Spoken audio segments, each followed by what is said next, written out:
tranquil land of lakes and mountains, Kashmir is now caught up in a violent struggle for independence.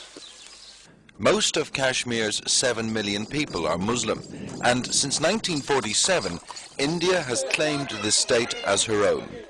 In the last 3 years, 3,000 people have died as the independence struggle has degenerated into violent social unrest. And now the Indian Army is here in force. 300,000 soldiers keep Kashmiris under strict military control. Any resistance is harshly dealt with, but still the Kashmiri youth continue to resist. Young nationalists attack an Indian military checkpoint and retreat into the night. The following morning, the army's response to the attack, a dawn raid followed by mass arrests of young men and the persecution of local people.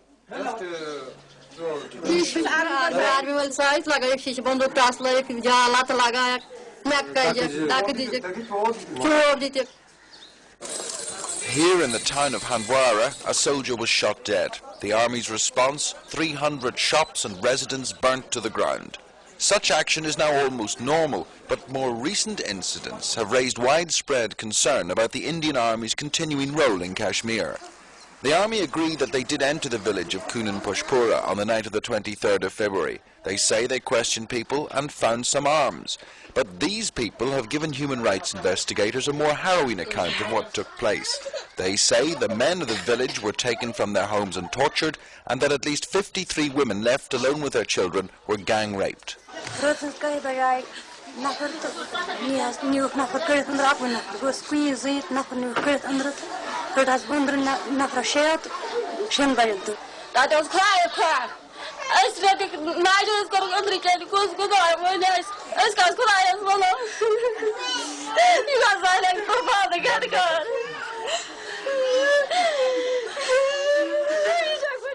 "53 women gave statements to human rights investigators. The youngest was 13, the oldest 80.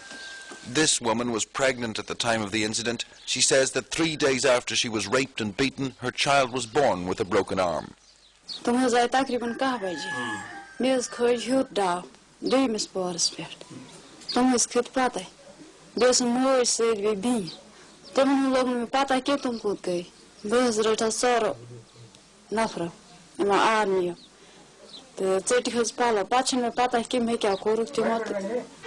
In this building, the men of the village say they were interrogated and tortured.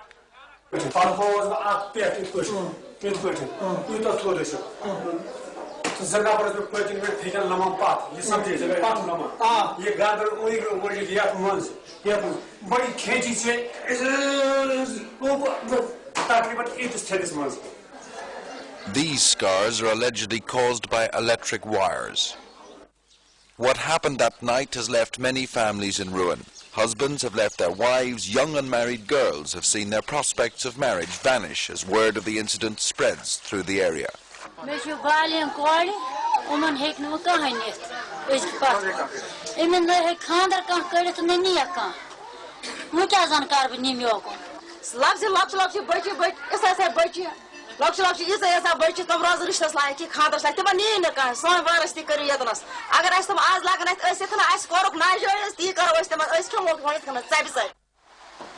While the women try to come to terms with their terrible ordeal, their menfolk remain traumatized by the experience.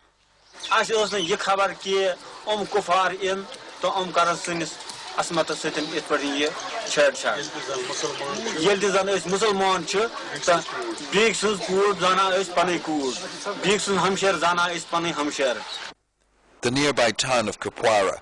2 weeks after the incident, the magistrate, an Indian government official, wrote a report in which he said that the soldiers behaved like beasts.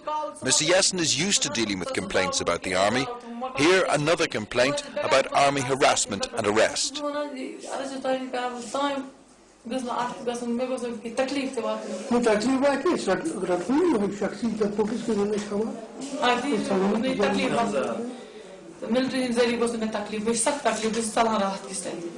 I have submitted a report to the authorities to conduct inquiry and take action. It will be good in the larger interests of the country if they stop anything if committed illegally.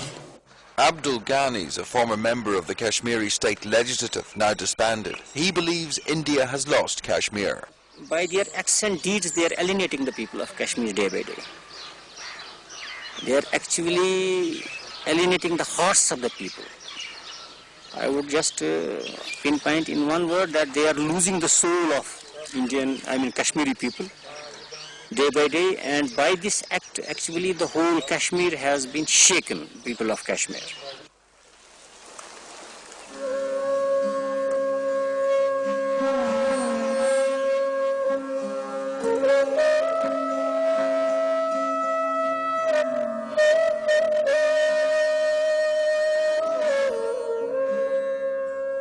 In a society such as this, rape is not normally talked about. Yet in Kunan Pushpora, there is bitterness and sadness.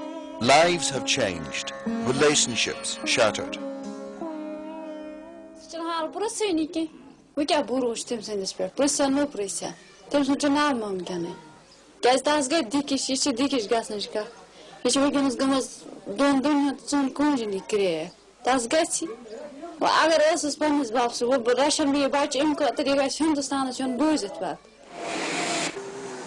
A massive military presence still binds Kashmir to India, but the strain is beginning to show. As tales of atrocities abound, Kashmiri nationalism grows. There are no friends of India in Kunan Pushpora.